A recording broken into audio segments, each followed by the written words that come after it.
Late night taco delivery. Late night taco delivery. Late night taco delivery. Welcome, ladies and gentlemen, to Late Night Taco Delivery. Late night taco delivery. I'm your host, Daniel Gill. I'm Jonathan Knoll. And we're here to talk about nerd stuff. As always. Now, we should, I guess, open up with what we're geeking out about this week. Okay. Well, what are you geeking out about this week? I'm just doing my usual reading, as always. I did watch a couple new movies this past week. Oh? I watched Big Hero 6. Ah. I broke down and bought it. And I watched it with a friend, and we had a good time because he'd never seen it. Good. And the other movie? Rewatched Summer Wars. Ah. Like you were watching Akira. I just can't get away from Summer Wars. I am so obsessed with virtual reality. It's absurd. Fair enough. The last movie that I watched, and really the only thing that I'm geeking out about this week, is I watched Terminator for the first time. Ugh. I know, it's one of those movies where it's just one of those, why didn't you watch this before? You know, I actually have a list of, 80s films that I have not gotten around to seeing yet. Mm-hmm. Which is pretty sad. Yeah. Let's see which ones I haven't seen. Especially considering you lived through them. Yeah, I mean, I just never got around to watching them. Some Kind of Wonderful, which is a John Hughes movie. I've never seen Planes, Trains, and Automobiles. Neither have I. I mean, I've seen bits and pieces. I can tell you what the story is, and it's supposed to be a fantastic movie, but I've just never gotten around to watching it. If I could call it up, I would, but that would take too long to search around for it on my Facebook right now. Right. Yeah. Actually, I've never honestly watched all the way through a Marilyn Monroe movie. Really? Yeah. Every time I try, I get bored or wander off or something happens. And I mean, I think the woman is gorgeous, and I thought she was a very good actress, but I've just never gotten around to watching any of her films. Oh, yeah. Heck, I've watched more Mae West movies than I've watched Marilyn Monroe. Why don't you come up and see me sometime? Indeed. Although I think my favorite one was, you should come and work for me sometime. Oh, I'm sorry, I don't think I could work in your business. What do you think I do? Well, I cut hair, darling. I can't remember which one that was, but it was good. Just complete red herring. One of my favorite stories about Mae West was back in the late 60s, early 70s, when Alice Cooper was just getting started. Mm-hmm. And Alice Cooper was, all about the Grand Guignol, horror-themed stage shows and such. Right. Groucho Marx and Mae West went to one of his shows. Whoa! Well, apparently Alice Cooper and Groucho Marx were really good friends. My mind just exploded! Yeah, Alice says that there's numerous times he would get a call from Groucho to come over and visit, at 1 o'clock in the morning, and he'd go over there, and they'd hang out, and he'd have a couple beers, and Groucho would smoke a cigar, and they'd watch old movies, and then Groucho would pass out, and Alice would very carefully and quietly let himself out. Huh. Yeah. Wow. Mm-hmm. Is he... I'm pinching myself. I wake up. What the hell? What kind of world is this? It's cool. I mean, I like both of them, but whoa. Mm-hmm. Whew. Well, I suppose we should move on to the geek news then. All right. Why don't you go ahead first this time? All right. Well, first one I have is one that I guess you'd be more interested in, but I still clicked on it. Okay. We have a first look at Gem and the Holograms in concert. Yes, I saw that too. Behold the power of the keytar. The ubiquitous 80s instrument that no one ever uses anymore. And it's too bad, too, because it's not a bad-sounding instrument. No, it was very much the synthesizer's era. Yeah. The thing is, whenever I think of the synthesizer, I immediately go to a fake commercial from Grand Theft Auto Vice City. Mm-hmm.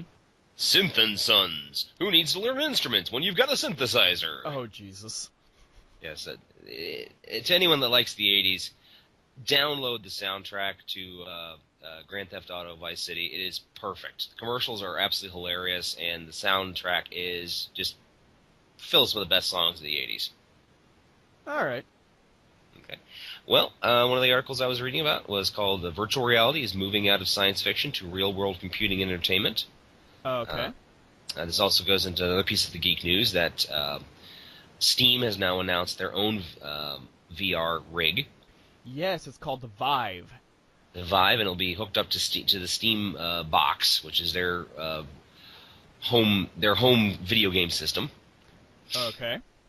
But one of the things they're talking about is the riding season is still months away for impatient Minnesota motorcyclists, but hundreds of bikers recently got the next best thing, a virtual ride to Sturgis by way of Needles Highway through South Dakota's famed Badlands. The bikers, attending a Chicago motorcycle show, were invited to straddle a Victory Gunner motorcycle on a stand and then don high-tech goggles. So basically, they rode a motorcycle, a stationary motorcycle, while having a VR helmet on. That sounds both hilarious and badass at the same time. Yes, it does. But yeah, Actually, oh, sorry, go ahead. No, one of the things I saw was a simulator. It's a bird simulator, and you actually get into this rig where you flap your arms and move your legs, and you get to fly like a bird. Okay. I thought it looked cool. That's hilarious. Oh boy. Mm-hmm. Let's see. Oh, this one we didn't mention last week, but I suppose we should mention it this week. Okay. Toe Jam and Earl return with a new Kickstarter project. Yes, we had I think we were going to talk about that, but we never got around to it. Yes, I don't know anything about Toe Jam and Earl, so please enlighten the audience and me. I honestly don't know much about it either. Oh. I remember it was around in the early 90s. It was another one of the Sega Genesis games. It was about two aliens that came to Earth and were obsessed with hip-hop culture. And were basically trying to get pieces of their spaceship to fly back home because evil scientists were trying to catch them. Huh. But that's all I remember. Okay. But yeah, I think it's really cool. Kickstarter's done a lot of really awesome stuff about that. Sort of like Exploding Kittens has literally exploded on Kickstarter. Yes, the Matthew Inman project. Yes, went from was it originally $10,000 and it ended up with over $8, $9 million. Yeah, it's a certain amount of money. What the hell? Yeah. Actually, I did forget one thing I was geeking out about. I watched a documentary about whether Paul McCartney is dead or not. It was a big deal back in the 60s. Apparently, the rumor is in 1966, Paul McCartney got into a fight with Ringo Starr, stormed out of this recording studio, took off in his Aston Martin, and ran it into a tree and died. Okay. And the Beatles, not knowing what else to do, hired a guy named Billy Shears, who had won a Paul McCartney lookalike contest, and groomed him to be Paul McCartney. Okay, this has transcended the whole conspiracy theory thing, because Billy Shears? Seriously? Oh, yeah. Well, the thing is that Sgt. Pepper's Lonely Hearts Club Band, Abbey Road, the White Album, all of them have secrets and revealing things in the artwork or in the songs about how Paul is dead. Like, for example, there's a backwards message at one point which sounds vaguely like Paul is dead, miss him, turn me on, dead man's another one. Weird. Yeah, it's a fascinating documentary, and you watch it going, huh, maybe, no, these people are nuts. Yeah, no.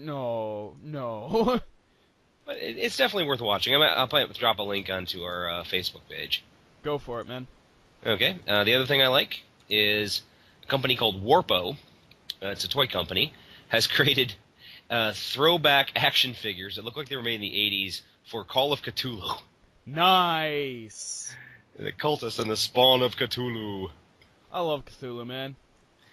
He's a great character, and there's so much weird stuff out there about him. Okay, here's one that just makes me pissed off. Okay.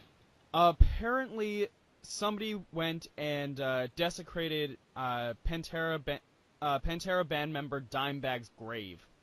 I had read something about that, but I had, did not read it because I didn't want to get any more angry. Yeah, it's just one of those. Seriously, dude. I mean, I was never a big Pantera fan, but me either. But he affected still. a lot of lives, and he was very well respected. Yeah. As a musician and as an artist, and as just a human being. You just don't do that shit. Exactly.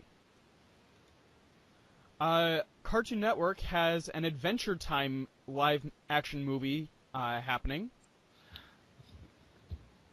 I'd say why, but really, it's happened before. Yeah, and it's I mean, Cartoon Network. I'm just not surprised anymore. Yeah, The Simpsons had it, the X-Files had it, South Park had it. Ben 10 had it, though I never watched Ben 10 as a kid. Ben 10 had a big screen movie? Yep. I missed that one. Yep. Fairly Odd Parents had one recently, and by recently I mean within the last, 5 years. Ah. Yeah, Okay, let's see here. Well, we also have, they're talking about doing they're going to be rebooting Spider-Man yet again. Yeah. Yes. Bleh. However, they're, Marvel and, is it Sony that owns the rights? Yes, Sony owns the rights to Spider-Man. But they're now working with Marvel to bring Spider-Man back into the fold. But at some point, I think Disney's going to basically walk up to Fox and start punching them repeatedly in the nose, going, "Give us X-Men, give us X-Men, give us X-Men." But anyway. Beepity beepity beepity. No, they're trying to get Drew Goddard to be involved in the reboot. Interesting. And he's best known for The Cabin in the Woods. Ah. The one movie that I haven't seen yet. Oh my god, you have not seen that? I've not seen it yet. Okay, I actually own that. You need to come over and watch this, because holy cow, it is one of the best horror comedy movies I've ever seen in my life. Okay. It is a love letter to everything that is good and everything that is bad in horror films. It is deeply wrong and deeply hilarious. I'll take your word for it. Yeah, it's really well done. Okay. Meanwhile, in the DC camp, Jared Leto got his hair cut for the Joker. Yeah, I saw that today. Yeah. I'm sorry. BuzzFeed just had an entire memorial to his hair. To his long, luscious, flowing locks. Oh, boy. I'm like, really? But I will say one thing. This Joker will have the dreamiest eyes of any of the Jokers since Jack Nicholson. Oh, yeah. Let's see here. Okay. Well, this is kind of a tertiary geek news. It doesn't actually do with any kind of entertainment stuff. Mm-hmm. But after I explain it, I'm going to tell you why I think it's really cool. Oh, okay. Researchers in England have now successfully demonstrated wireless speeds of 1 terabit per second over Wi-Fi. Really? Yes, at a distance of 100 yards, and they're expecting it to be commercially viable by 2018. Now, give our viewers, our listeners, an idea of how fast that is. It's like taking 10 DVD quality movies and transferring them in a second. I'm impressed. Yes. The reason I like this is it gets us one step closer to the Oasis. Yes. It gives us the speed we need to be able to have the photorealistic graphics and the haptic feedback we need to go into the Oasis. This does not, however, mean that we will have complete control over walls yet. No, we actually still having that collision problem, that collision detection is going to be a serious situation no matter what happens. Right. Also in the whole games camp, I guess. Mm-hmm. Why is this game popular at all? Okay, Five Nights at Freddy's 3 has been released. Yay! Not really yay, I'm just yaying in general, because I've never actually played it. But I've seen a lot of videos of it. At this point, it's an oversaturation thing. I think the guy knew he just needed to pump them out as fast as possible. Yeah, and honestly, it's one of those, I'm supposed to care anymore? Yeah. I mean, I didn't care when the first one came out. Now there's 3 of them? Mm-hmm. Nope, I actually own Five Nights at Freddy's. It was given to me as a gift by a quote-unquote friend. I don't like jump scares. I never have and I never will. Don't play Slenderman, then. I don't. But, no, I can handle any kind of people jumping out at me. I can handle people. I can handle flashing lights. I can handle blood. But as long as I keep my ears plugged. You know, I've been through the Halloween Horror Nights down at Universal Studios and gone through and not been scared at all, but I've got to keep my ears covered. Because if I get the sound effects, then it's just too much sensory overload. And a game like Five Nights at Freddy's, which is designed to scream at you, doesn't interest me that much. Fair enough. Yeah. But yeah, it's just one of those... It just hit a chord, apparently. Apparently. All right, and one other thing. While we're on the number 3... Heath. Sharknado 3. Yay, Sharknado 3. They've added 2 new actors to the cast, Mark Cuban and Ann Coulter. I hope Ann Coulter gets eaten by a Sharknado. I didn't see the first one. I haven't seen the second one. I don't know if I'll even see the third one. Sharknado, in my opinion, is Sci-Fi Channel. I think they have 2 dartboards. Yes. One is animals, one is natural disasters. And they just throw a dart at either one, and they hit, like, Bear Quake, or, one of the movies Python. actually... Oh, sorry. One of the movies Ralph Garman actually just made was Lava Tarantula. Oh my god. Yes, it's a giant tarantula made out of lava. It'll be coming out later this year. This, and just prior to this, we have Big Ass Spider, where the tagline is, "That's a big ass spider." I kid you not. I'm not doubting you at all. I'm just, and we're the ones doing an episode tonight on horror. Yeah. Anyway. Right. Okay. Oh. Anyway. Go ahead. Do you have any more geek news before this? Yes. Okay, go for it. Okay. A college student has built a homemade bat suit. I saw that. I followed his Facebook. I am stoked. My only question is, can you write legibly in that glove? I don't know. All I know is that I watched a video of him with one of his friends who's an MMA fighter pounding on him, and he's just taking every shot. Yeah. And he was hitting in multiple spots, hitting him in the chest, hitting him in the ribs, hitting him in the back. Not an issue. Yeah, I'm impressed. It can stand up to bladed weapons, punches. He says it can't take bullets, but he's working on it. All power to him, because bats. Awesome. Oh, yeah. And the last thing I have, and then we will get to our sad moment of silence. Yes. The Unreal Engine 4 from Epic Studios is now free. Cool. You can actually download it and create your own games.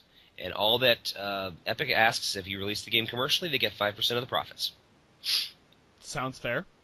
Yep.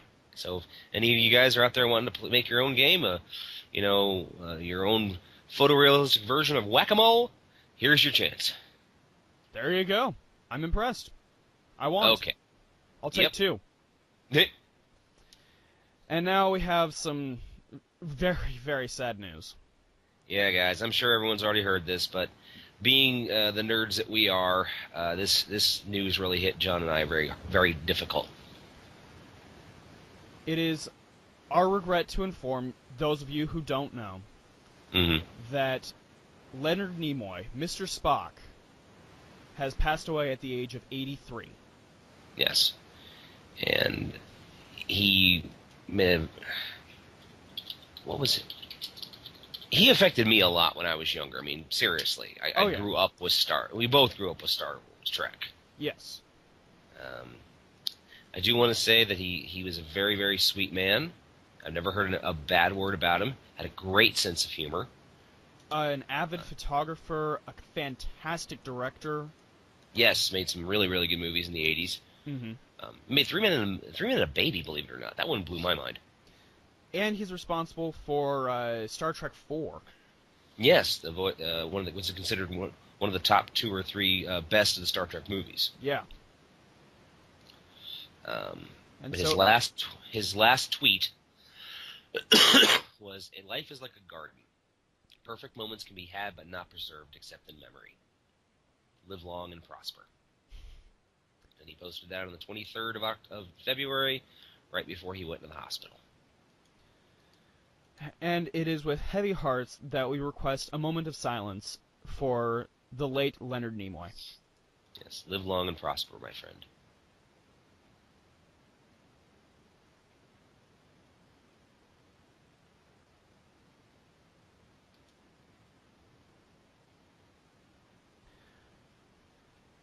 On a lighter note... Oh, thank God. Canadians, in honor of Mr. Nimoy, have been turning their money into Spock tributes. Oh, nice. It is so cool. Let me just say, blue money and Sharpie. I have not seen this, but it sounds funny. It's awesome. Very nice. Okay. Yeah. Yeah, and now let's move on to the happier news, folks. Well, I'm afraid there isn't any more news. No. There's always things that are going on, which is really awesome, but still. Right. Drew's Clues? Yeah, that's our... Sorry. Yeah. It's okay. I just happened to glance at it. I haven't actually listened to it yet. I hadn't noticed the name. Sorry, guys. I'm a bad walrus caster. Hey, I'm pretty much the only holdover on any of them, so... True, you're like the Kevin Smith of the Walrus cast. Fantastic. Hey, it can be a lot worse, believe me. But yeah. Oh, I forgot about this. I forgot about one silly thing. Go for it. First head transplants coming soon, doctor says. Okay, that sounds like a horror movie. Yes. No, the Sergio Cannavaro believes it will be possible to slice the head off one person, stitch it to a decapitated body of another, and then reanimate the two-human mashup. What's more, he says the first head transplant operation could come in 2 years. Good Gilchrist, man. Yeah. But then another person says no head transplants are definitely not going to happen, so take what you will. Okay. Alright. Can you imagine having your head transplanted onto another person? I want my head transplanted on a gorgeous 24-year-old Mexican man. Fair enough. And I will have... Why not? And I will if you have the option... Go for it, man. If you have the option, just have your head placed on something awesome. Yes. I personally want a robot. Okay. Because then I can be Robo Nixon. Robo Nixon. The first thing that popped in my head was Robot Monster. Mm. Remember Robot Monster. the gorilla suit with the robot head? Yeah, with the diver helmet. Oh, jeez. Yeah, because they couldn't afford a robot suit.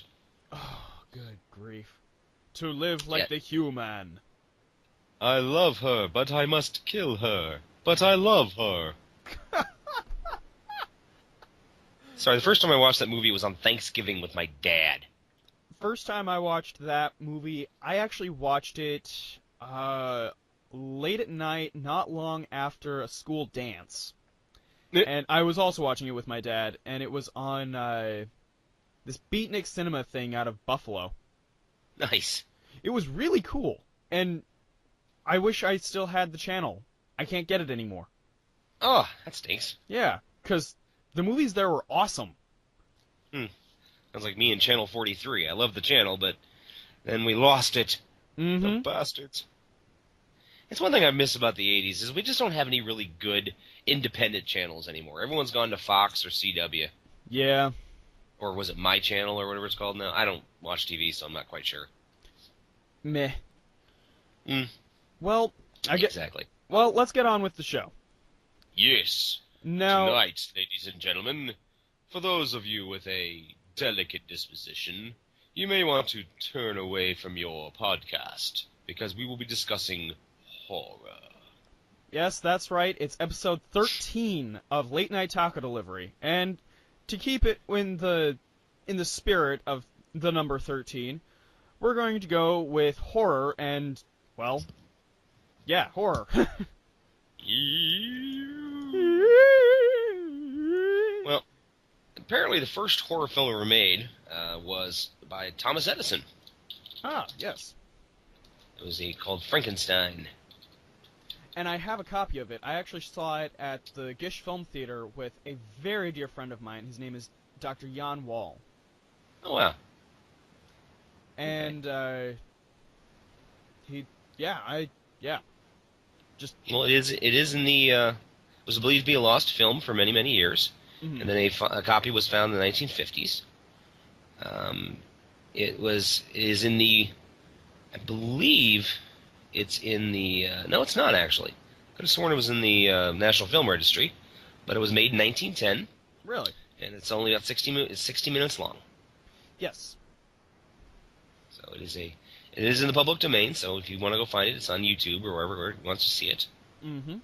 And the effects for the formation of the monster are really cool, especially because it's so low tech.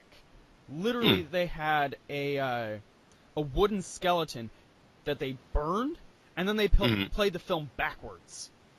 Oh, neat. So- Kind of sounds like what they did in Hellraiser. Yeah, it just looks cool, especially for the time. Oh, yeah. Well, sometimes the low-tech work is some of the best. Like I said, in the movie Hellraiser, there's a scene where a skeleton comes back to life, and the tendons and the flesh and the blood and everything comes back into it. Yes. All they did in that film was they built a wax replica of a human being and melted it. And then when it melted down to its bones, then they just reversed the film. There you go. And it's really one of the most stunning visuals from that horror film. But it was really, really low tech. Mm-hmm. And I Okay. just respect low tech films, just on principle. It's more fun that way, you know. Yeah. We definitely later on we're going to definitely talk about the Night of the Living Dead and Evil Dead, Of course.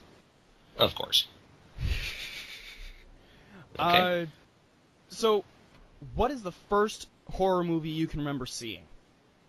Oh man. I know that's a difficult one. I had to think about it for a while. Well, I grew up in I grew up in the late 70s, early 80s, obviously. Mm-hmm. And the Channel 50 out of Detroit used to, on Saturday afternoons, have a show called Creature Feature. Awesome. I love the name. Yep, and that's where I got my first taste of Godzilla movies and Gamera. But they also showed a lot of the 1930s Universal films. So I saw, the Boris Karloff Frankenstein and the Lon Chaney, The Mummy, Bela Lugosi's Dracula. So it kind of all just sort of edges together. I think if I had to say my first real horror movie I watched when I was conscious of what I was watching would probably be The Thing. The Thing? 1980. Yeah. Oh, wow. Yeah, I was at home, about 7 or 8 at the time. For some reason, my sister was out of town, my parents were gone, and they were just trusting me enough to stay home by myself. And so I turned on the movie channel, and I had an entire carton of ice cream in front of me. And you Not even a watched bowl. The Thing. The Thing. Yes. Oh, And jeez. I was terrified. I gave myself quite the nightmares that night. Fair enough. You want to talk about a movie with low-tech special effects, that was it. I mean, this was the old school before CGI. Yeah. To this day, those special effects still hold up. Yeah, it still looks really cool, and I've only seen clips and bits of it, but still, it's just one of those, That is the first one you're cognitively aware of? Wow. Even worse was it had Kurt Russell in it as the hero. Yes. And I had seen Kurt Russell in, Disney movies. Oh, I grew up with like the tennis computer shoes and the world's greatest athlete and stuff like that. And I remember that. And then I see him with a beard, kicking ass and getting his ass kicked and fighting this thing. And I'm just like, the ice cream melted before I ate it. 'Cause I could not turn away from the screen. Well, to be fair, yours puts mine to shame. The first one that I can remember watching is the Lon Chaney Phantom of the Opera. Oh, yes, that was a fantastic one.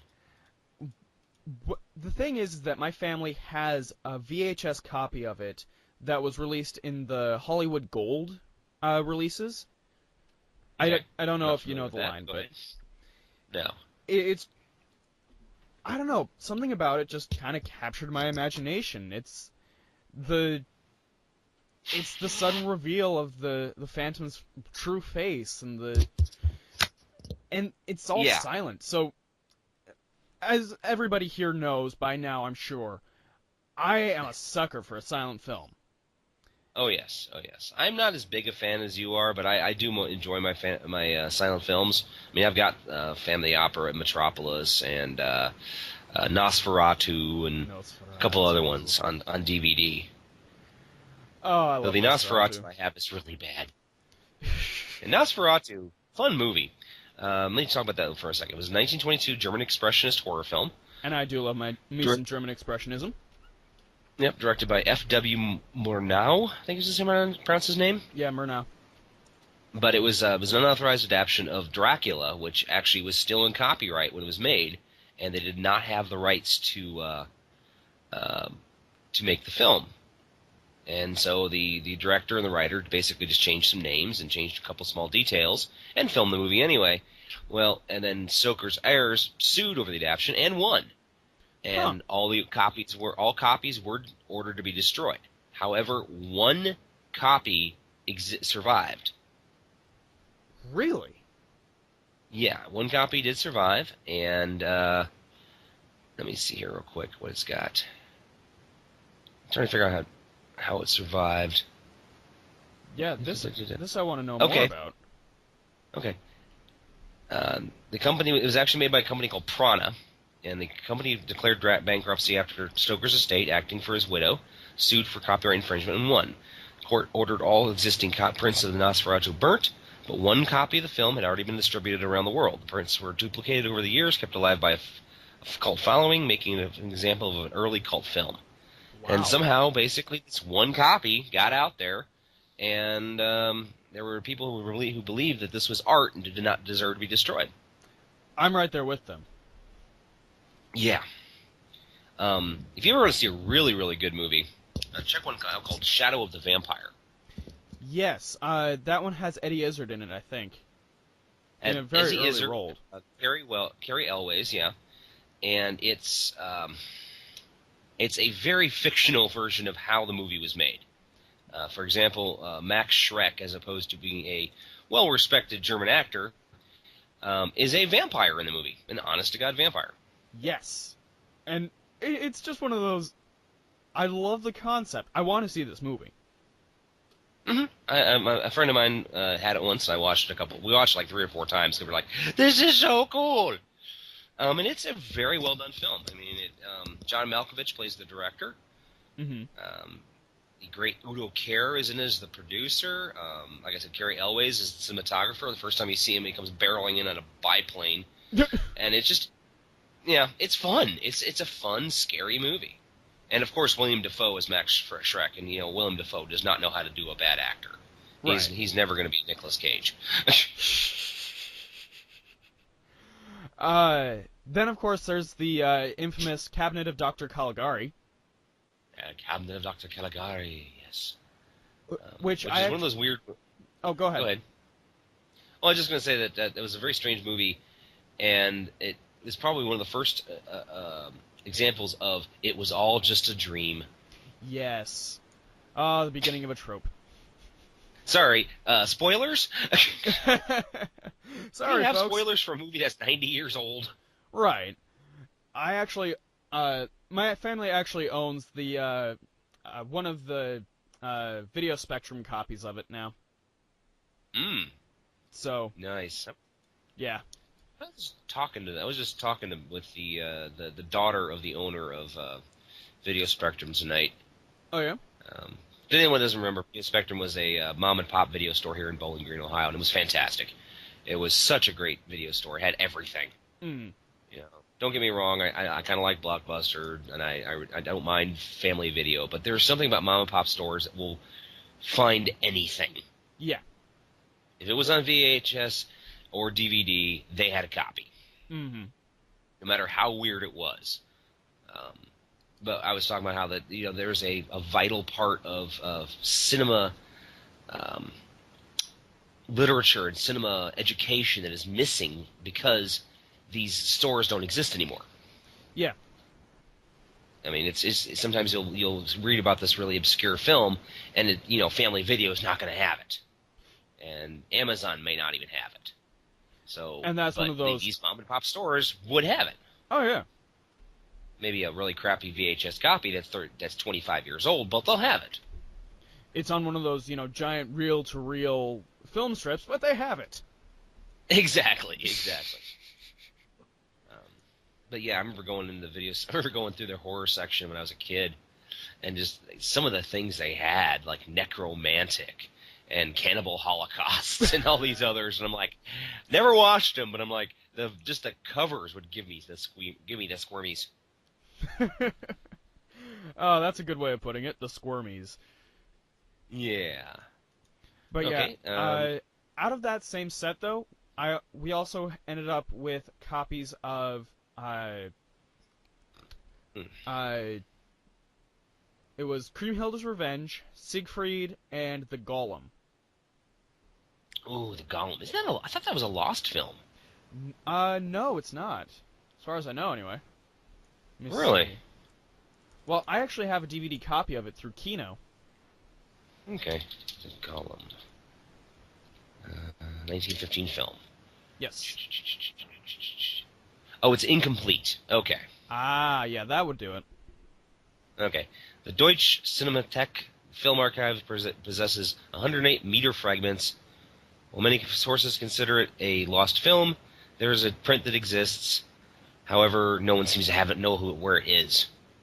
That is a problem. So it's sort of like London After Midnight.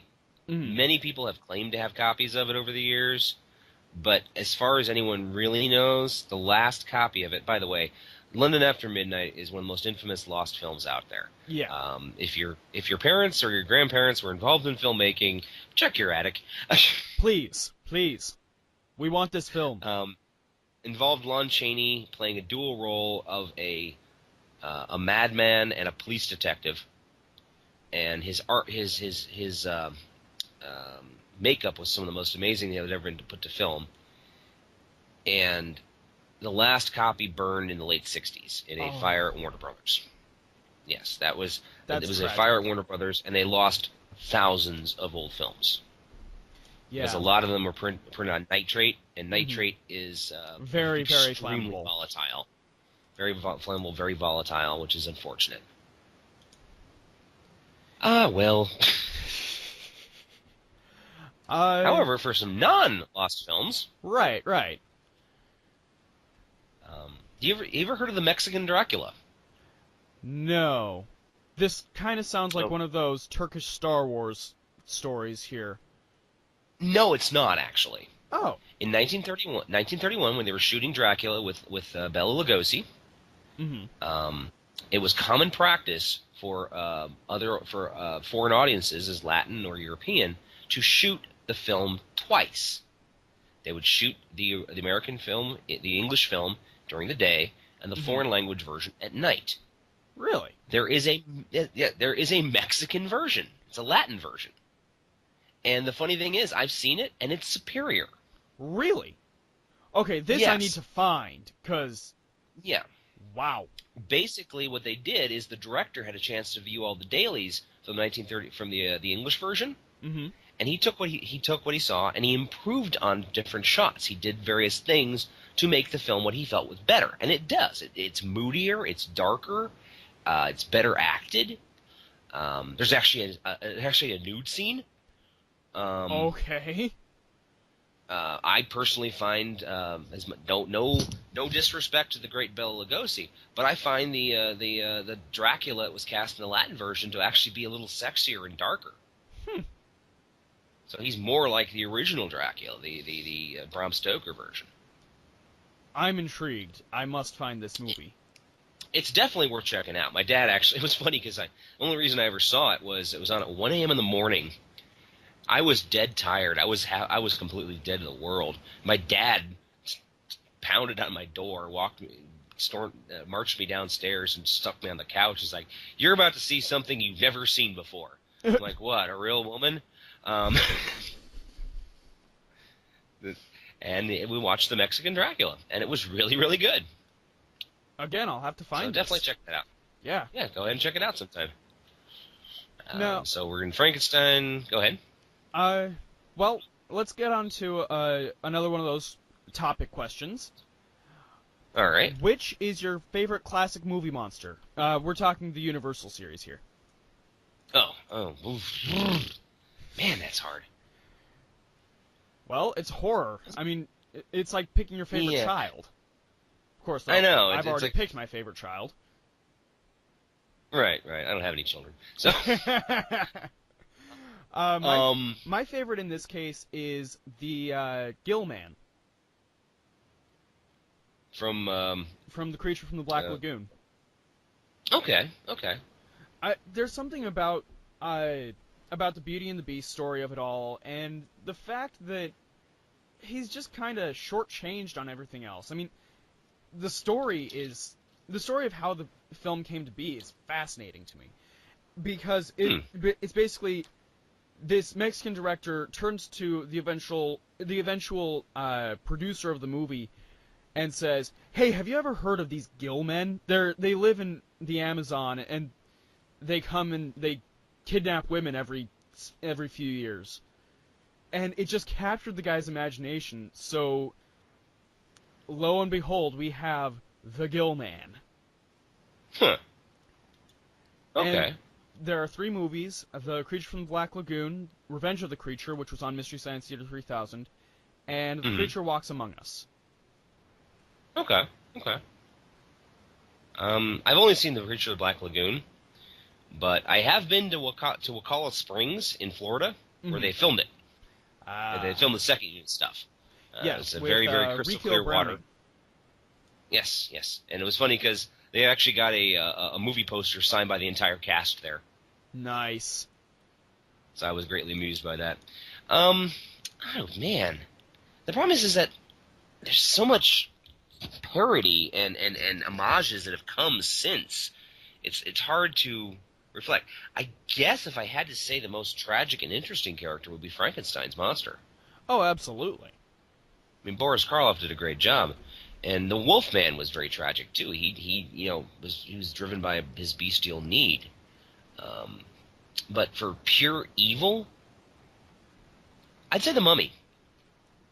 Interesting. Yeah, because he came back for revenge. Yeah. Dracula was trying for power, but Bela Lugosi, I always, like I said, no disrespect to the man, but he just never felt scary to me. And after that, too, he just kind of tumbles into, oh, you did that? Oh, you did that? Yeah. Oh, man. Yeah, poor Bela Lugosi. Yeah. I mean, when you end up with your end of your career working for Ed Wood, it did not end well. Yeah. Boris Karloff ended his career doing Dr. Seuss cartoons. I think Boris Karloff came in the better end of that deal. Oh yeah. You're a mean one, Mr. Grinch. Sorry. And I feel bad for Bela Lugosi too, because you know what he was buried in? He was buried in his cape. Yeah. I mean, that's kind of one of those insult to injury situations, where it's one of those. Well, apparently, you're known for this one thing, and you will never equal it. And you'll never get away from it. Yeah. I mean, even in death, you'll never get away from it. Well, Peter Lorre quipped at Bela Lugosi's funeral, should we drive a stake into him just to make sure? Oh, Peter Lorre. Oh, he was a funny guy. Oh, yeah. That was another great horror film. Oh? M. M. You ever seen M? Yes, Fritz Lang's first movie with sound. It was about the real-life story of Peter Curtin, who was the Dusseldorf Ripper. I've been wanting to watch that movie. I've rented it from the library, but every time I sit down to watch it, I always get really, really busy. So I really, really want to watch it, but I just can't. And it's making me mad. No, that was one of the... I'm sorry. No, that was one of the movies I watched at the Gish Theater. They were showing it, and I'm like, ooh! So I hijacked my friend BJ, and I stormed him over there. I basically goose-stepped him over there and made him sit down and watch it with me. I mean, it's a good film. It's very well done. The film to describe the motion. Not goose. What's not goose-stepped? I was trying to think of the other one where he basically just drags someone along whether they want to or not. That's dragging someone along whether they want to or not. Goose-stepping is the Nazi march. We're not. I didn't want to Godwin this early in the show. Okay. Fair enough. Fair enough. I'm sure we'll Godwin later on. Okay. Right. All right. So we're into the 30s and 40s, and that's when unfortunately the Universal monsters started to become more and more parodies in themselves. Mm-hmm. When Abbott and Costello meet Frankenstein or the Wolfman or whatever it was, that was when it really all went downhill. Yeah, and ever since then, the funny thing is that that's kind of a thing that's stuck to its time, though, which I find interesting. We haven't had another meet the Wolfman or meet Frankenstein, unless you count Alvin and the Chipmunks, which I don't. Yeah. No. No.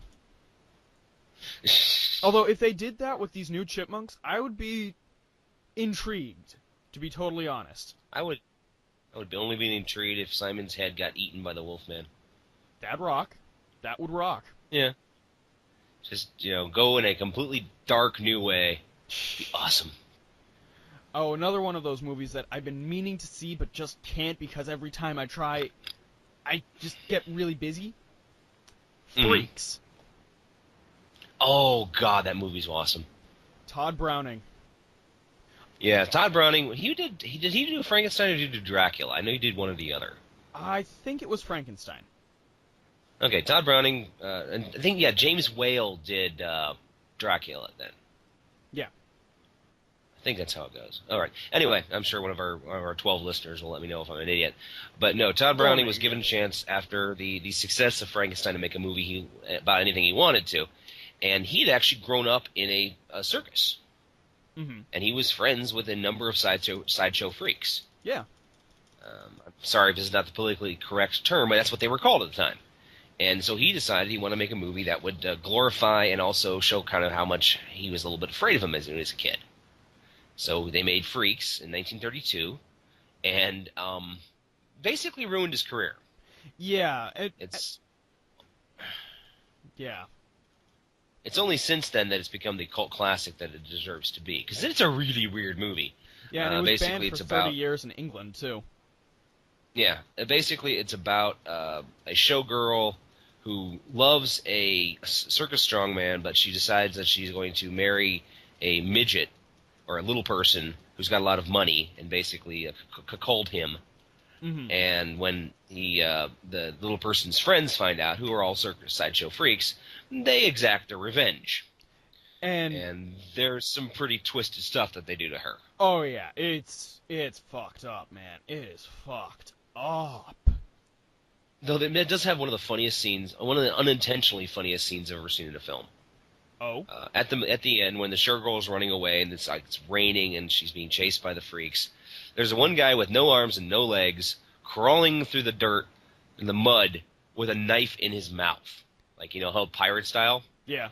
And I couldn't stop laughing. It's like, what the hell's he gonna do with that?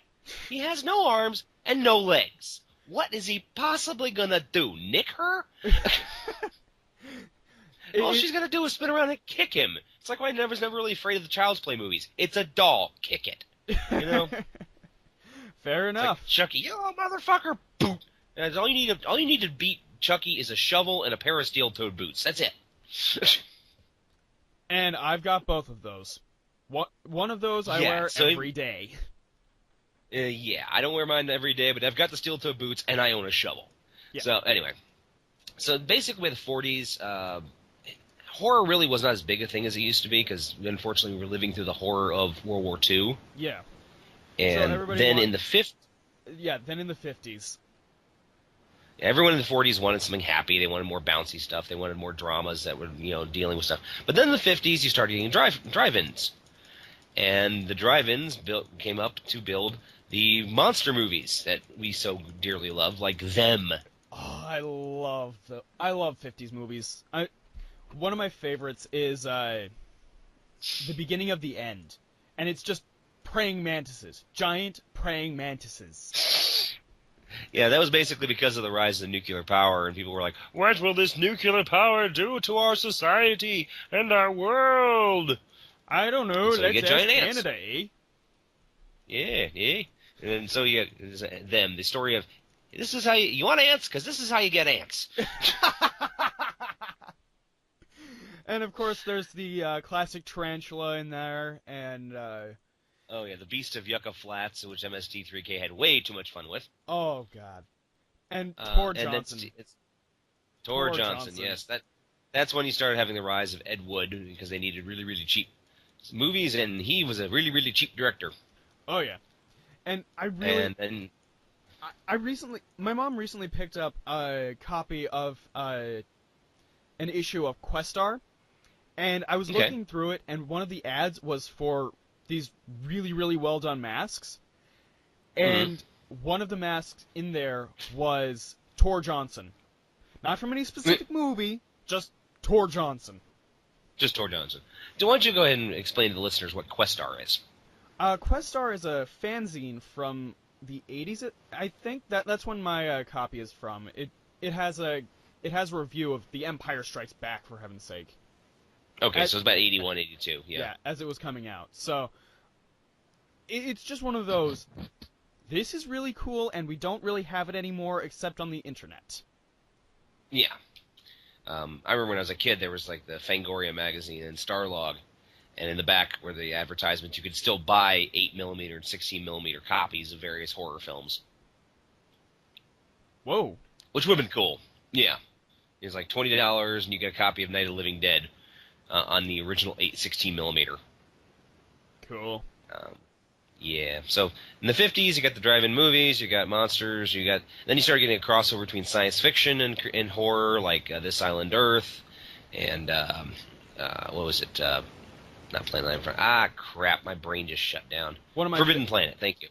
One of my favorites in the crossover from horror and sci-fi is Frankenstein meets the Space Monster. That's an actual movie? That's an actual movie, and it really has nothing to do with Frankenstein at all. Oh, jeez. It is awful.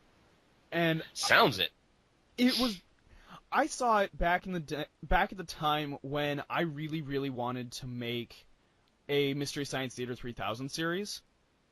Okay. And that was going to be one of the movies that was going to be done, was Frankenstein meets the Space Monster. Nice. It's just one of those. And then, of course, you got Japan was starting to bring its own stuff out, and the Godzilla is a giant monster movie, but it's still considered sort of horror, I suppose. I guess. That's kind of stretching it, though. Yeah, and it was a great movie. That is stretching it. So why don't we go ahead and head into the 60s? We got Alfred Hitchcock. Of course. Or do you have something more from the 50s? 1960, the original slasher movie. Yes. Are we talking about the... Okay, I'm sorry. I keep stepping all over you today. No. You're fine. I'm talking about Psycho. Oh.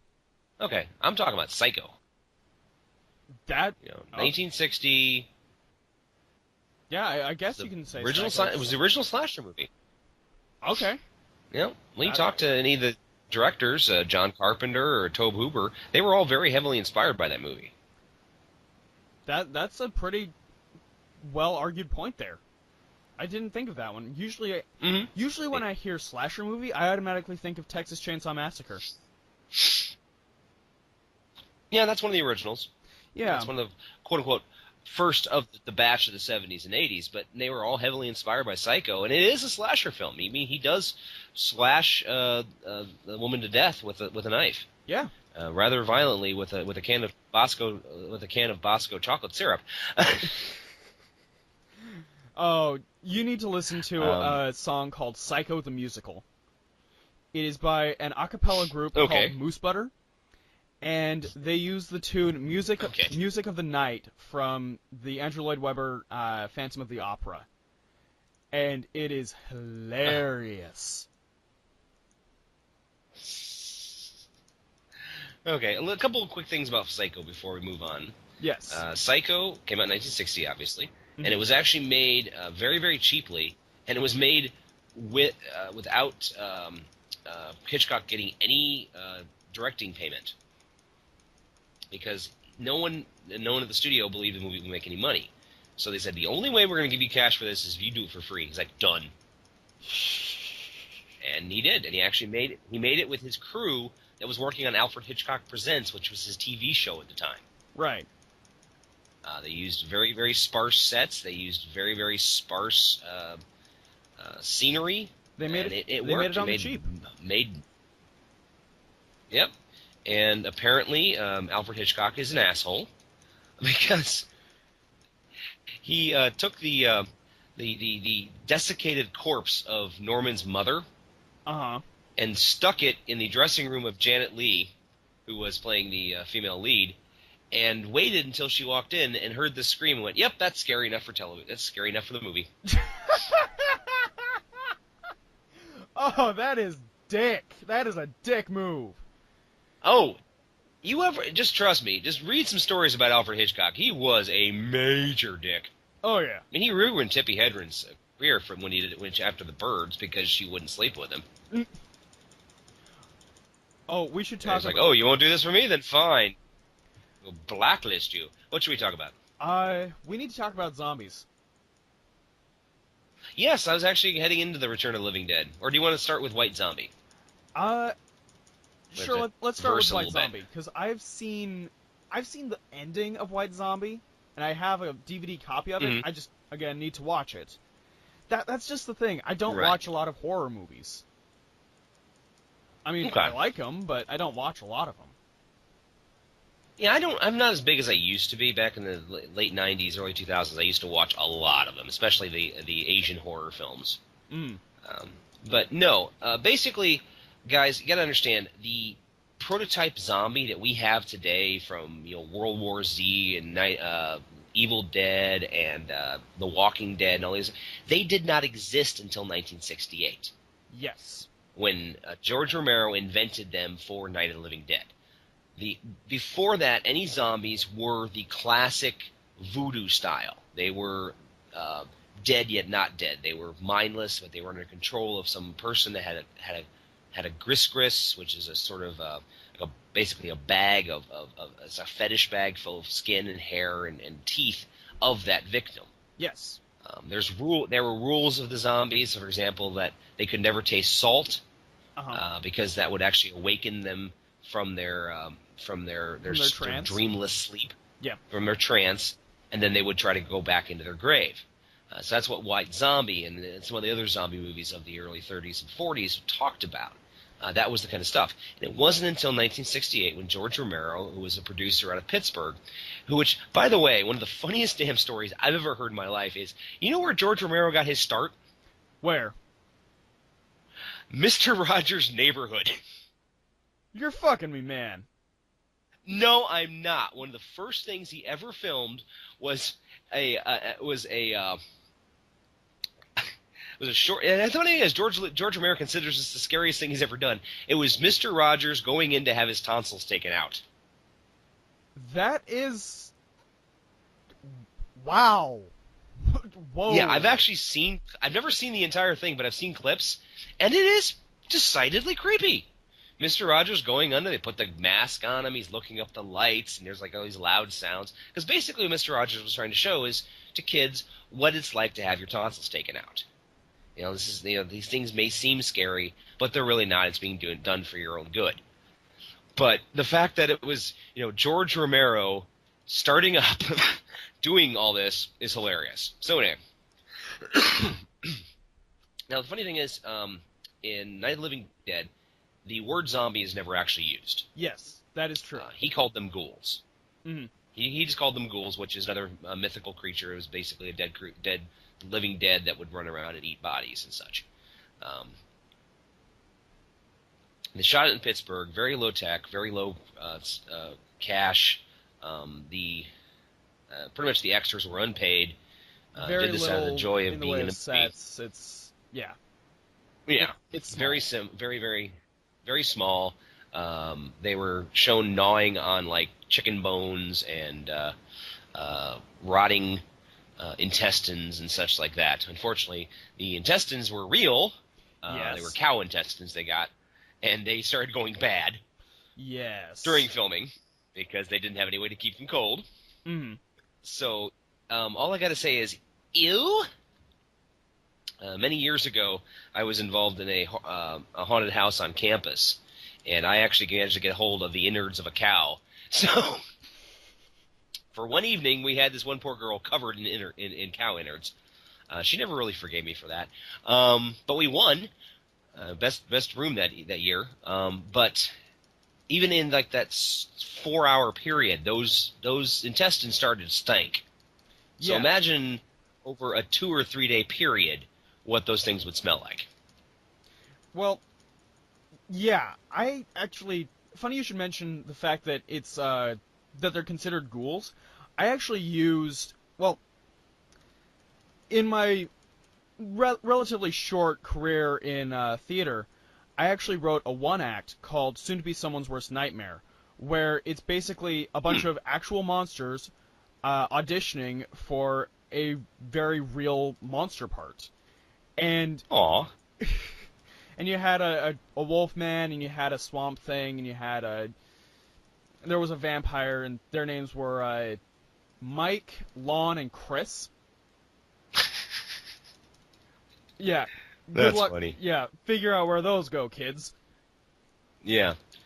And well, the funny thing is that you... Go ahead. And in the background, there was a janitor, and I always have had a soft spot in my heart for janitors. But anyway, there's a janitor in there who is constantly warding off these ghouls. And I have them in the script as zombies, but the word is never used. Yep. And the makeup was... So they're ghouls. Yeah, and the makeup was pretty much the same as those in Night of the Living Dead, too. Yeah. So, I feel happy about that. Yeah.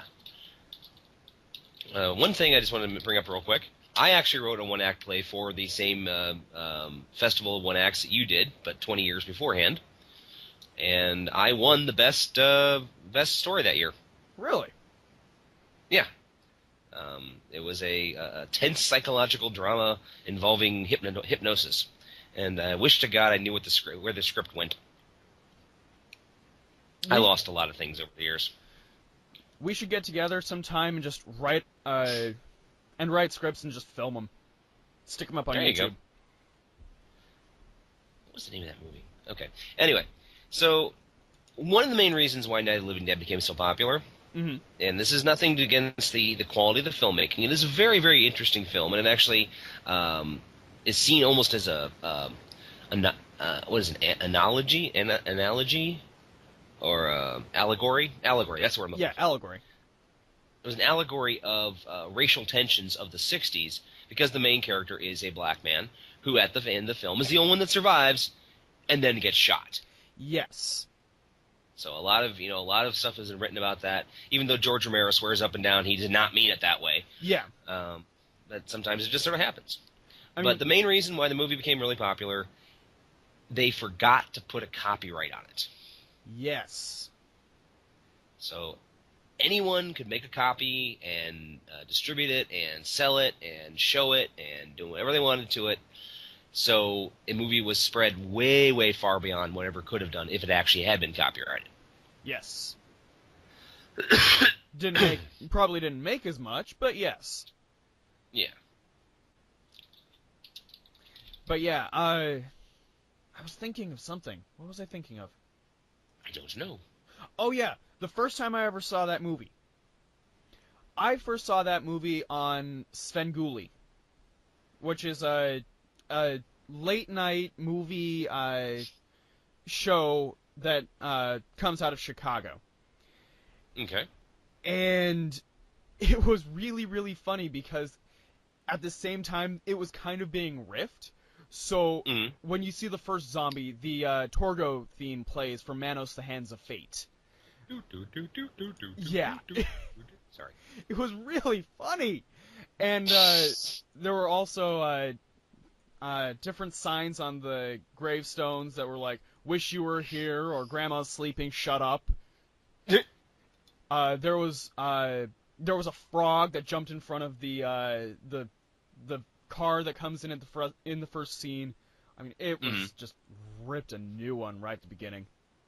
Yeah, the first time I ever saw Night of the Living Dead was once again with my dad.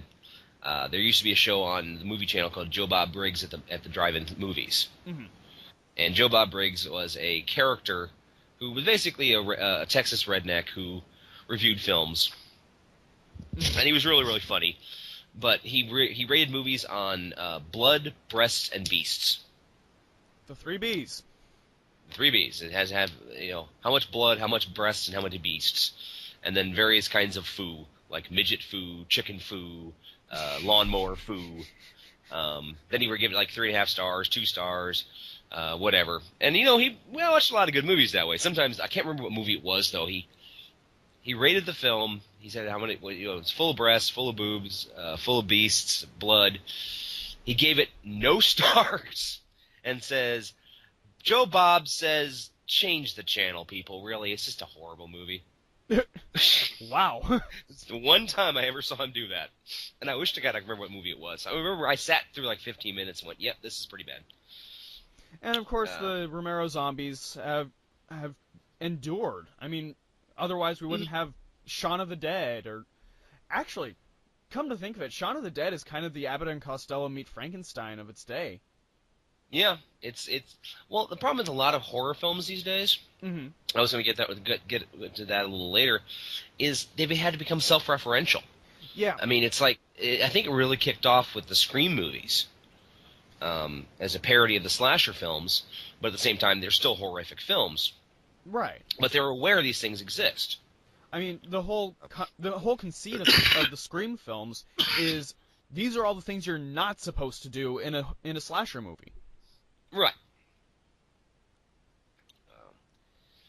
So, Night of the Living Dead, then we get to the slasher movies, the Texas Chainsaw Massacre, which you mentioned earlier, which, believe it or not, is not that violent. Yeah. It's one of those movies, it's sort of like Pulp Fiction. People think Pulp Fiction is extremely violent, and it's not. Yeah. I mean, there's some blood, yes, I'm not going to say they didn't blow Martin's head off. But it's not nearly as violent as, say, Kill Bill or Platoon or any other films that came out. Right. But you got Texas Chainsaw Massacre, which had Leatherface, who's probably, if I had to say, he's the first iconic serial killer in movies. I'll spot you on that one. Okay, you could always go back to Norman Bates again, but Leatherface was really the first iconic one with that human face mask. Yeah, and it started the trope of every killer has to have a mask. Yeah, every killer has to have a mask. I mean, then we get to Halloween with John Carpenter, which was a really, really cheap film. Yeah, and apparently they didn't have money for the mask in that case, so they took a Captain Kirk Halloween mask, cut the eyes a little bit differently, and spray painted it a different color. Straightened it a different color and tufted out the hair. Yes. Yes, that was originally a William Shatner Captain Kirk mask. Wow. Yep, started the one of the original Scream Queens, Jamie Lee Curtis, who went on to a very distinguished acting career. And then you get really kind of hits the stride in the 80s is when the slasher horror film came out, and there are way too many to talk about. Yeah, I wouldn't even begin myself. I mean, you can go to My Bloody Valentine, The Prowler, Sweet 16, the various knockoffs of Friday the 13th. And I watched a lot of these horror films when I was younger, believe me. I think it's maybe why I'm so messed up now. But let's just... what do you want to talk about? Friday the 13th, Nightmare on Elm Street? I mean, there's so many things we need to talk about here. I haven't seen any of those, so... Sorry. Oh, okay. Yeah. Well, Friday the 13th, the original, did not have Jason Voorhees as the killer. Yes. That was one of the big shockers, was that Jason Voorhees was a mentally challenged boy who had died because two camp counselors were off, making the beast with two backs, and he drowned, and his mother went insane and started killing teenagers in revenge for this. And it wasn't until the second movie that Jason Voorhees came back, and it wasn't even until the third movie that he got his iconic hockey mask. And I actually used the hockey mask in Soon to Be Someone's Worst Nightmare as well. Okay, yeah. I mean, everyone knows it. Yeah, I mean, even when they did the Friday the 13th remake in the late 2000s. They were talking about whether they actually wanted to use the mask because it wasn't in the original film, but it was so iconic they kind of felt they had to. Yeah, I actually technically they're not monsters in the technical sense, though.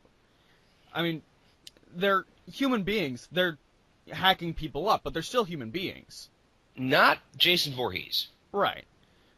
Now, Jason Voorhees and Freddy Krueger are both very much supernatural killers.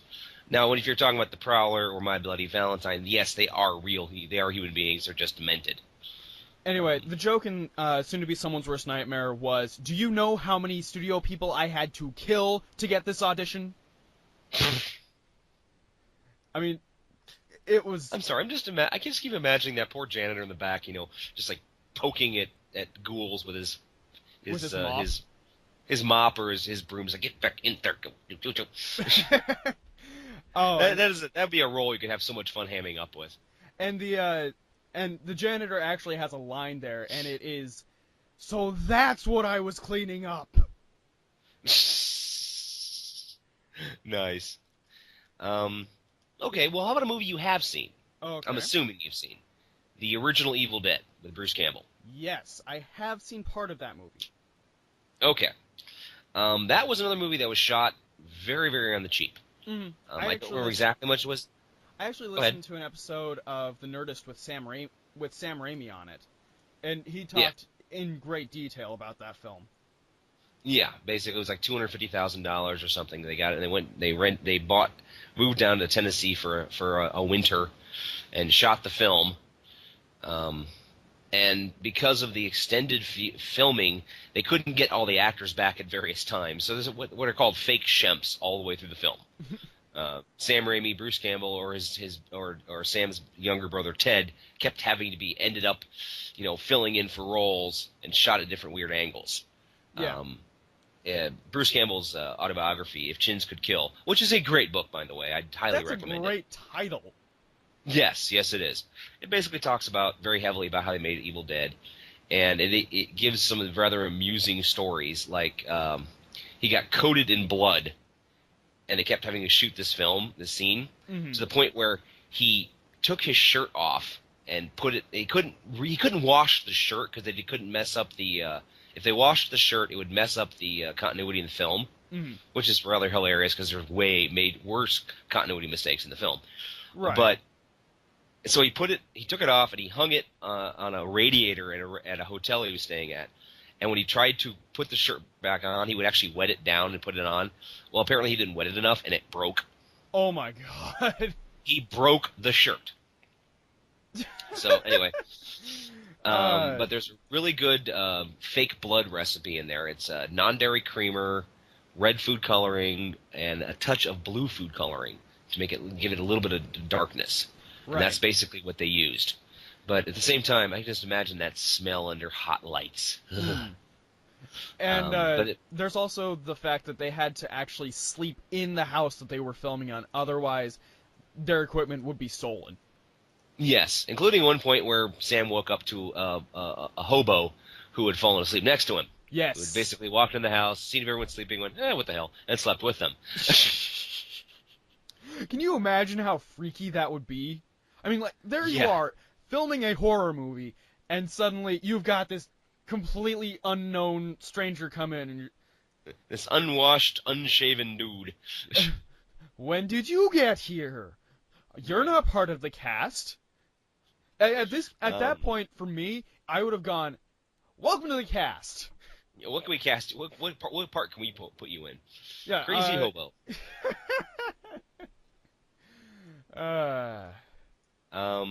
There's also a friendly rivalry came between Sam Raimi and Wes Craven because of Evil Dead. Right. I'm not sure. I'm sure it was mentioned somewhat in the podcast you're talking about. Sam Raimi thought Evil Dead was going to be one of the scariest movies ever made, so he took the poster of one of his favorite scary movies, which is The Hills Have Eyes by Wes Craven, and put it in the background of one of the shots. And and Wes Craven apparently was flattered by this. So in the original Nightmare on Elm Street, the Johnny Depp character, when he dies, is actually watching an Evil Dead on television.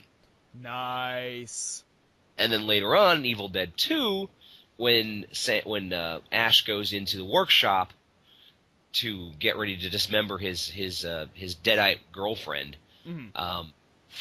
Freddy's glove is hanging on the wall.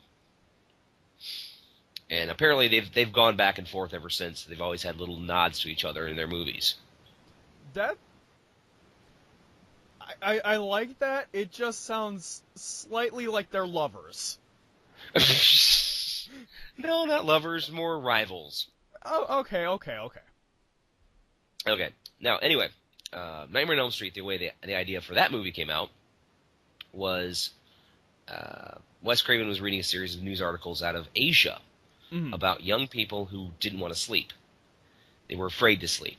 Right. They thought that if they slept, they would die. So they would, take speed. They would drink coffee. They would do anything they could do to not fall asleep. Until the point where finally one boy was locked in his room by his parents, and he was forced to go to bed. And when he did, he actually did die. Jesus. And when they opened up, they found in his closet he actually had a portable coffee maker and a bottle of speed in there. So whether he died of caffeine ingestion or he literally died of fright, no one knows. But there was a spate of these things, and that was the idea of how Freddy Krueger was invented, the supernatural killer who kills in dreams. And Freddy was really the first of the iconic horror monsters who was funny. Yes. He was intentionally funny. Intentionally funny. In the first movie, he really wasn't funny. I mean, he had a couple good quips. And then by the second and third movies, he got more of a personality. Now, I refuse to talk about Nightmare on Elm Street Part 2, because there's nothing I can say that Crack.com did not do better, except to say that it is the most unintentionally gay horror movie ever made. You watch the movie. I watched the movie when I was younger, and I'm like, wow, that was a strange scene. Wow, that was weird. And then Cracked basically talked about all these scenes and pointed it all out. I'm like, oh my god, they're right. And there's a documentary called Never Sleep Again, which is about the making of the Nightmare on Elm Street films. It's about 4 hours long. It's worth watching. Where they talk about Nightmare on Elm Street Part 2, and they're like, yeah, we did not know how gay this movie was when we started. We didn't mean to. But looking back at it now, our lead actor came out as gay.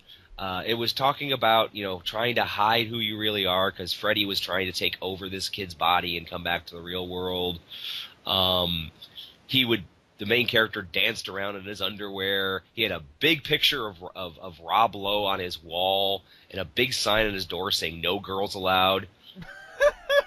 Yeah, it was a gay movie. We didn't mean it to be, but it was a gay movie. So yeah, it was funny. But then he gets to 3, 4, 5, and 6, and then it basically became kind of weird. Right. By the 6th movie, it was just pathetic. That was Freddy's Dead. And however, New Nightmare is actually one of the most interesting horror movies I've ever seen. Really? It was Wes Craven's New Nightmare, and it's the only thing I saw is an existential horror film. Huh. The idea is that Heather Langenkamp and what's his name? Crap. Oh, come on, Dan. Robert Englund, who played Freddy Krueger, are playing themselves. And they're talking about making another Freddy movie. It turns out what Wes Craven had done was he'd accidentally trapped a demon in the script. And as long as they kept making the movies, the demon would just stay trapped and would not be dangerous. And he had slowly taken the form of Freddy. No. Well, now they stopped making the movie. Now they stopped making the movies. He's escaping. They literally had to make another movie to stop him. And it's really well done. I was very surprised how much I liked it. Wow. That's Yeah, actually a pretty interesting idea, too. Mm-hmm. Yeah, and then we get into the 90s, and we finally get, the horror thing was getting played out by the 90s, the classic horror thing. Hey, before we move further, though, can we talk about The Exorcist real quick? Oh, yes, Exorcist. Holy cow, what a movie. I've seen the first one, and I saw it at a friend's birthday, Halloween party. And, honestly, there is a reason why "Your mother sucks cocks in hell, preacher" will go down in history as one of my favorite lines ever. And Your mother sucks cocks in hell. And the funny thing is, right after that, we watched a Cuban film about zombies, and oh my god, I don't even remember the name of the movie. I'm sure if I asked him, he would be happy to tell me, but it was awful. And every other line was, "I'm sure this is an American problem, because we are communist, we are superior." I mean, it was fantastically awful. This involved zombies, you said? Yes. Was it modern? Yes. I think I've heard of this movie. It was basically a Cuban horror film involving zombies, and these two guys, that basically their job is to go and clean up zombies. Is that what it is? Or no? Kind of. I mean, they decide to do that, but... Okay, maybe that's what I'm thinking of. But I'd heard about the movie, and it looked like pretty damn funny. Yeah, wow. Well, basically, William Peter Blatty wrote The Exorcist to get away from doing filmmaking, because he was actually a comedy writer. Really? Yeah, he wrote a number of Blake Edwards movies in the 60s. And he decided he wanted to try something new, so he wrote the novel Exorcist based on an actual incident with an exorcism of a young boy in, I believe it was New York. It was either New York or Cleveland. I can't remember which one it was. And he changed he changed a bunch of stuff. And William Friedkin got the chance to direct it, and he made the movie. Mm-hmm. And it was one of the most awful shoots ever. Right. A lot of stuff went wrong. I mean, people actually died on the shoot. Yeah. They built a refrigerated set. That was a big problem. Yeah. Because there were scenes in the film where they were showing their breath between Max von Sydow and the other priest. I can't remember. The guy who played Father Karras. The actor's name is Jason Miller. Jason Miller, right? Because he never really went on beyond doing that movie. Mm-hmm. But they had to set up the shot, and they had to get blocked, and then they had only a certain amount of time they could shoot the film before the lights actually warmed it up so much they couldn't see their breath. And there you the go. one thing I remember, though, the documentary is hilarious because it talks about Max von Sydow, and and they had to age him up because they thought he was actually a lot older than he was. Oh God. Well, they'd seen him in The Seventh Seal, the classic Swedish film. Second favorite movie, by the way. Okay, I've never actually seen it, but I keep meaning to. It's one of those movies that, being a movie snob, I should see it, but I've just never gotten around to it. But no, so they had to age him up, and they brought him in, and he's getting ready to start filming, and he's a consummate professional. Max von Sydow is a guaranteed performance. He's just like he's like a John Rhys Davies. No matter what happens, he's gonna be a great part. Mm-hmm. I mean, heck, he was in Captain America 2: Winter Soldier. He was? Max von Sydow or John Rhys Davies? Max von Sydow. Okay, I wouldn't be surprised. I need to get another movie I need to watch. But anyway, Yes. so Watch Regan it. Regan's on the bed, looks up at him and goes, "Your mother sucks cocks in hell." And Max just very carefully takes his glasses off and says, "Cut." Oh! I'm sorry, William. I lost it. So they had to reshoot that scene because he just couldn't take a 12-year-old girl telling him his mother sucks cocks in hell. So anyway. Fair enough, man. Fair enough. But no, there's a very, very good documentary out there about if you ever have a chance to see it. I've actually got it on a special edition DVD. The movie made a huge amount of money, big controversial film. Oh, yeah. And unfortunately, they made the sequel, which is just horrendous. Right. Richard Burton, by this point, was just drugged out of his mind. And even James Earl Jones couldn't save that film. And it involved bees. I never understood the bees. The bees! The bees! The They're in my bees! eyes! Ah, the bees! Anyway, so Oh, God. we're heading into the 90s. Movies become a lot more self-referential, and really, I think the death knell of the slasher film was the Scream series. That is actually one of those that a lot of people will agree with you on. And that was all the rules were there. It was directed by Wes Craven. I mean, it was still a very successful series, and I actually saw the first 3 in the theaters when they were released. One of the few times I've ever actually seen that in a movie theater, an entire series. But they got that out there, and a lot of stuff's going straight to DVD or straight to video these days. Oh, yeah. I mean, apparently there's a new prequel to The Happening called Annabelle. Yeah, that damn doll. Yeah. One of those, okay. Okay. Now, horror movies are still very successful, but the slasher is not. It's more of the supernatural these days. Or just now gore porn. The gore porn, yeah, the Hostels and things like that, which I never saw. I saw the first Saw movie. That was all I ever watched. And that was enough for me. I mean, I don't like that kind of movie. I mean, Right. That was, like you said, it's gore for gore. It was gore porn for its own sake. Yeah. Now, one movie I do want to recommend to you is called Behind the Mask: The Rise of Leslie Vernon. Okay. It came out about 6 or 7 years ago, and it's about a young man who wants to become an iconic serial killer, a la Freddy Krueger or Jason Voorhees or Michael Myers. Okay. And the world he exists in, this stuff actually does happen. Mm-hmm. And it's the first 3/4 of the movie is about him and a camera crew that's traveling around following him as he plans his perfect night.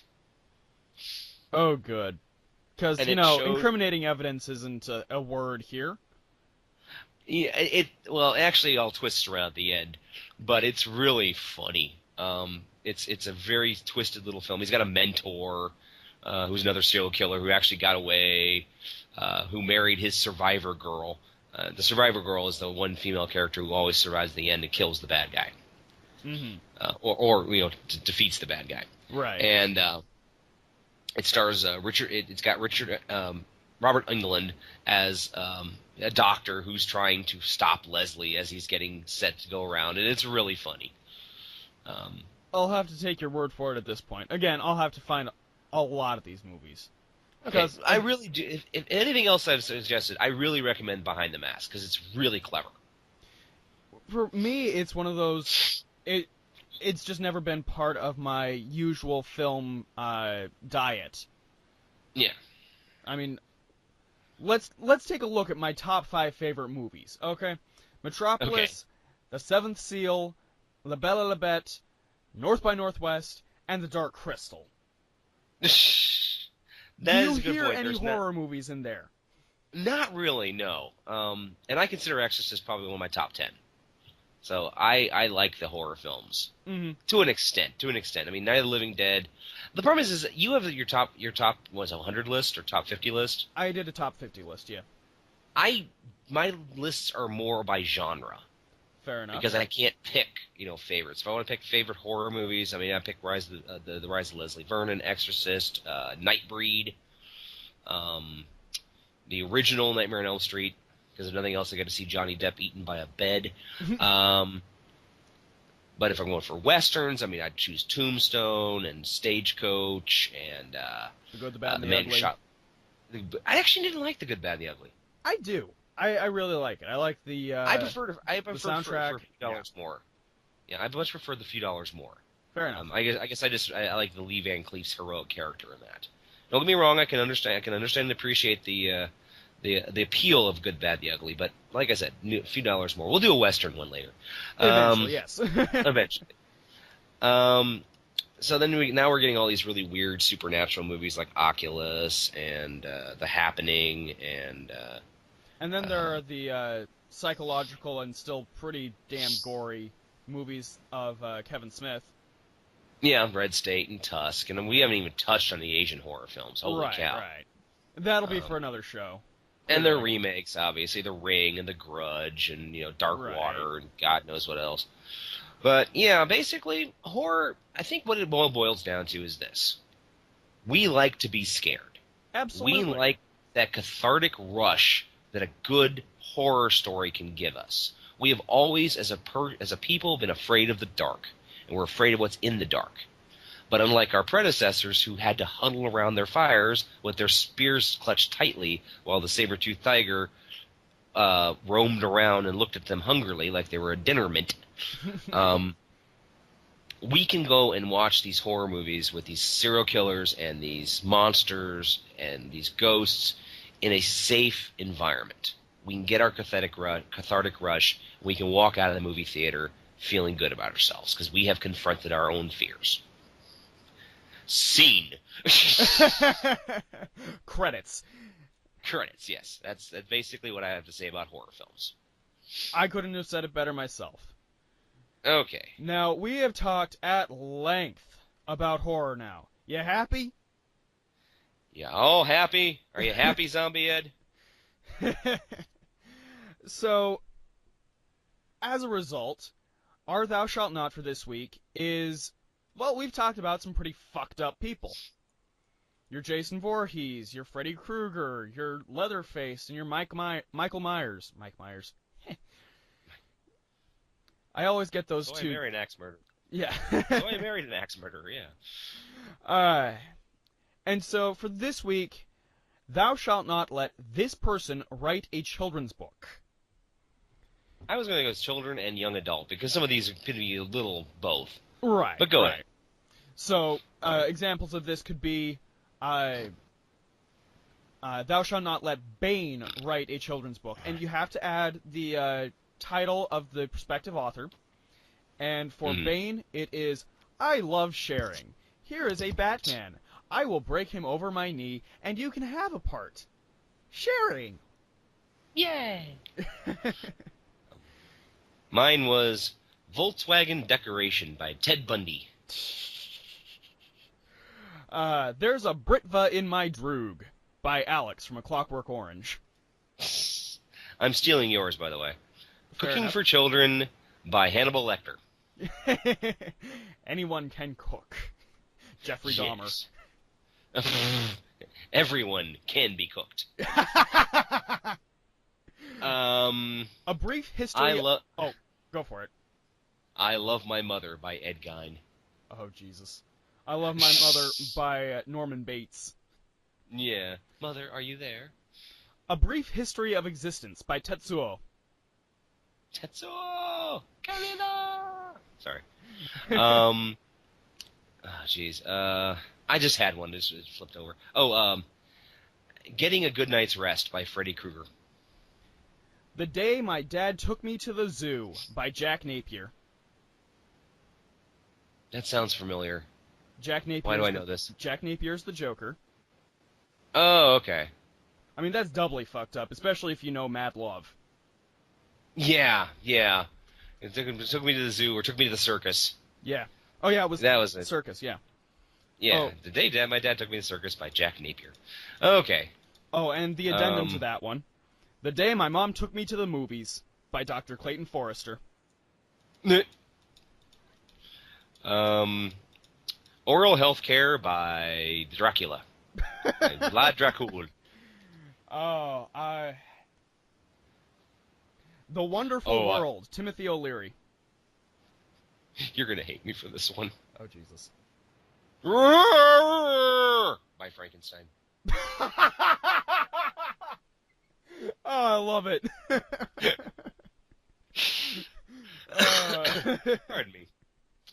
Okay, that was fun. Yeah. You have any more? Yes, I have one more. Okay. You know the little critter books, the Just a Secret and Just a Thing? Vaguely, yeah. Just an Infinity Stone by Thanos. Aww. To my dear love, by Thanos. I want to see these as little golden books, honestly. Yeah, so do I. I want to see like someone draw the little head, Hannibal Lecter with Ray Liotta's head cut open and feeding a little kid, bites of brain like he did in the movie. I still can't believe they got away with that. I'm like, he did what?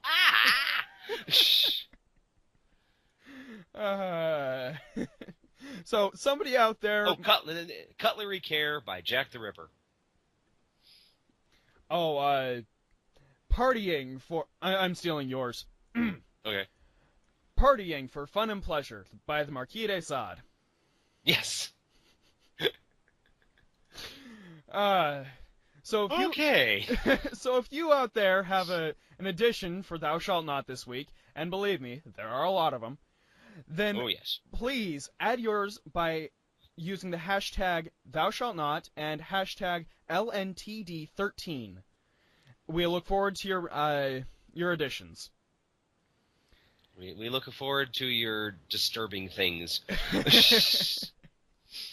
And so from all of us here at the Radioactive Walrus Entertainment, the Recording Closet, and Dan's House. Hello. Have a good night, Internet. Sweet dreams. Good night. Sleep tight. Don't let the bedbugs. Have a potato. All right. Late Night Taco Delivery is performed by Daniel Gill and Jonathan Knoll. New Creepy Opening by Jonathan Knoll. If you have a suggestion for a future show, would like to participate in Thou Shalt Not, or just get in contact, drop us a line on Twitter at Radio Walrus Pod. Feel free to also comment on the site you found us on. You have listened to a production of Radioactive Walrus Entertainment.